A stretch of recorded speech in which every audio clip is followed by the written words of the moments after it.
Presidente.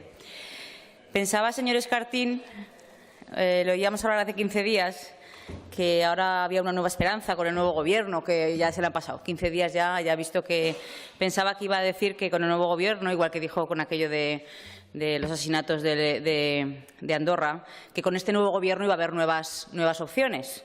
Veo que no, que esto quiere hablarlo aquí, cuando realmente, como bien ha dicho el señor Soro, y usted ya sabían, el tema de los desahucios no es una competencia autonómica. Lo que pasa es que me enfada bastante cuando ustedes, bueno, me enfada, cada uno es libre de hacer lo que quiera, pero cuando ustedes firman un acuerdo de investidura con el Gobierno de PSOE, es cierto que a mí también me ha sabido mal que el señor Lambán no quiera hablar de vivienda, pero ya les recuerdo que presentaron una comparecencia que ustedes mismos retiraron y que todavía no la han vuelto a activar para que hable Lambán. Esta es una nueva convocatoria que, pues tristemente, no porque desmerezca al señor Soro, pero que nos hubiera gustado que fuera el presidente del Gobierno. Eso también, pues bueno, nos demuestra un poco el interés que tiene el Gobierno del PSOE por la vivienda. Yo, recuperando la intervención de investidura del señor Lambán, en el que solo nombraba el 2 de julio del 2015 el drama de los desahucios, hay que evitar los desahucios. Luego ya en el debate del Estado de la Comunidad de 2017 ya decía que las ayudas del alquiler eran la opción más interesante, el aumento de las ayudas del alquiler, y de los desahucios ya ni los nombró. Pero claro, señor Escartín, cuando uno juega un doble rasero y al final es quien acaba aprobando unos presupuestos y firmando un convenio, perdón, un acuerdo con el Gobierno en el que está, si ya desde el primer año ustedes hubieran visto que no hubieran cumplido este acuerdo, este decálogo que ustedes tenían, pues simplemente con no haber presentado, no lo digo aquí en Aragón, claro, con no haber aprobado los presupuestos ni del 15, ni del 16, ni del 17, ni del 18, tengo que decirle, y no quiero decirlo con menosprecio a usted ni su persona, pero que el debate, cuando hablábamos de vivienda, el debate de su grupo, cuando estaba la señora Barba, por lo menos era más riguroso. Yo creo que usted aquí ha dado datos que simplemente lo que busca es la pura demagogia. Todos los que hablamos en vivienda, desde luego, intentamos ser rigurosos porque, como bien decimos, está hablando de personas y personas que están perdiendo su vivienda.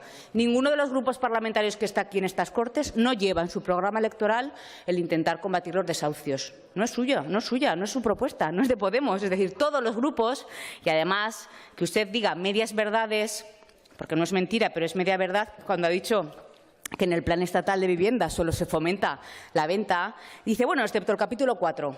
Sí, el capítulo 4 del Plan Estatal, ¿quiere que le diga lo que pone?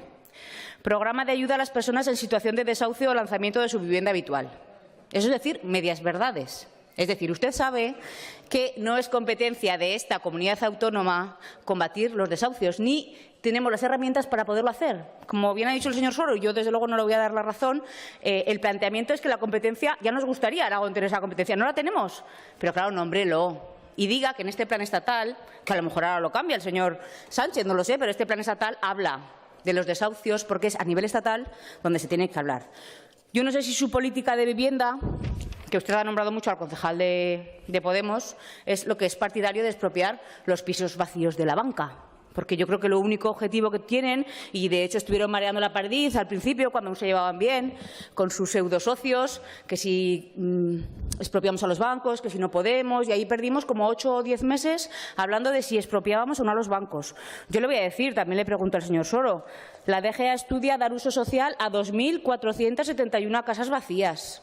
No sé dónde están estas 2.471, que la señora directora general al principio decía que se las iban a expropiar a los bancos, luego dijeron que no, que iban a llegar a acuerdos. Es decir, los bancos sigue habiendo desahucios y nosotros no tenemos la competencia para poderlos combatir. Como digo, no es su único partido el que está combatiendo eso.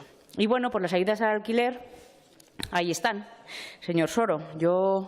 Hay cosas que nos chirrían un poco porque no tenemos muy claro cuál es la política que está adoptando este Gobierno.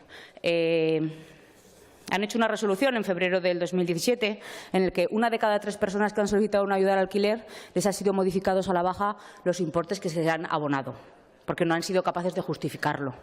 Yo no sé si el planteamiento de estas ayudas al alquiler es que estaban mal planteadas desde el principio o que realmente esos importes no cubren los importes que necesitan estas personas. Modificaciones de una persona que tenía que recibir 2.160, que ha acabado recibiendo 0 porque no ha sido capaz de justificarla. Ya le digo, no sé si es un problema de gestión o, desde luego, es un problema de otro tipo, pero las cifras Y acabo ya. Las cifras de la vivienda en Aragón son muy diferentes a lo que están planteando desde aquí. Plantean que la rehabilitación representa el 17,42 de las proyectadas, siendo la provincia de Huesca la que tiene más viviendas. Y en el sector inmobiliario aragonés mantiene una tasa de crecimiento constante desde principios del 2017 y únicamente se prevé la realización de una promoción de 24 viviendas en régimen de promoción. Es decir, la sociedad va por un lado y este Gobierno va por otro. Nada más y muchas gracias. Turno ahora al Grupo Socialista en la figura de don Fernando Sabés.